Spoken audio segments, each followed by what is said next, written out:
All right, to do absolute value, you want to get the absolute value alone. So in this first problem, it is already alone. The second problem, it is not alone. The third problem, it is not alone. If it is alone, you are going to write it 2 times. The first time, you write it exactly as it is without the absolute value. The second time you write it, you are going to flip the inequality and switch the sign. And then we're going to solve. And when we solve, we always add, subtract first before we multiply or divide. So I'm going to subtract 4 from both sides here, which gives me 3x is greater than negative 2. Divide both sides by 3, gives me x is greater than negative 2/3. Same steps over here. Subtract 4 from both sides, gives me 3x is less than negative 6. Divide both sides by 3 gives me x is less than negative 2. Now, when I put this on a number line, I want to make sure my little number's on the left. If you're not sure, put this in your calculator and forget what fraction that is, right? So for negative numbers, as it looks like it's getting bigger, it's smaller. Like negative 10 is bigger than negative 2.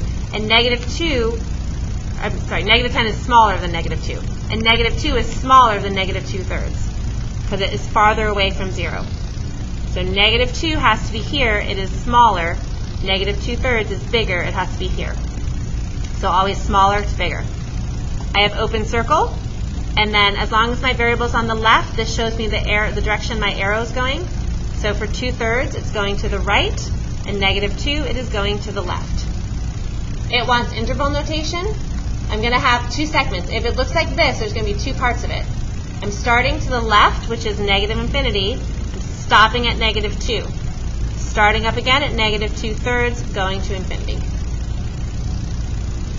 All right, so the same thing with this one. The only difference is it wants set builder, and I have to get rid of the 2 first. So I'm going to divide both sides by 2 before I start, which now gives me 1 minus the absolute value of 1 minus 2x is less than or equal to 3. Once I have it by itself, I write it 2 times. The first time exactly the same, and the second time I am going to flip the inequality and change the sign. So now, same steps. I want to make sure I do my subtraction first. So minus 1 gives me negative 2x is less than or equal to 2. And when I divide by a negative, I need to make sure I flip the sign.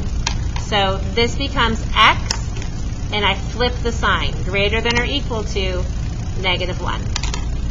Same thing over here, minus 1 gives me negative 2x is greater than or equal to negative 4. I am dividing by a negative again, so I need to flip the sign. X is less than or equal to positive 2. And you can check these numbers on your calculator, right? You can do negative 4 divided by negative 2 and make sure you're getting the right answer here. So now on my number line, my smaller number is negative 1. My bigger number is 2. They are closed circles because it is greater than or equal to and less than or equal to. That one is showing me going to the right. This one is showing to the left, so they meet. If this was interval notation, I'm going to do both for this. If it was interval, this is from left, I would have negative 1. Oops, brackets because I'm including. And I would stop at 2. But it wants set builder. So remember, the only difference with set builder is it just looks, complicated, but it's really just writing your inequality. So you got to make sure you have your inequality and know how to write the inequality for this one. So on this one, my inequality is, if I just want to write my inequality, this is negative 1 less than or equal to x less than or equal to 2. That's the inequality. And then it just goes in brackets, and I have this line here, and that's set builder. Last one of this. Again, I need to get it by itself before I write it twice. So it's minus 4, which gives me 11 plus 2x equals 5.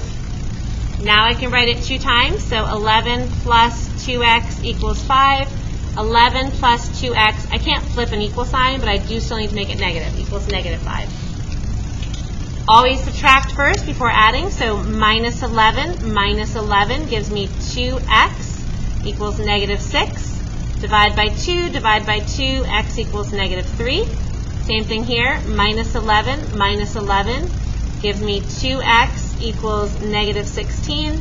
Divide by 2, x equals negative 8.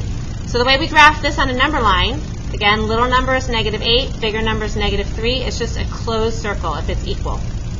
That's it. And for interval notation, it's just brackets with the number. Brackets with the number if it's an equal sign.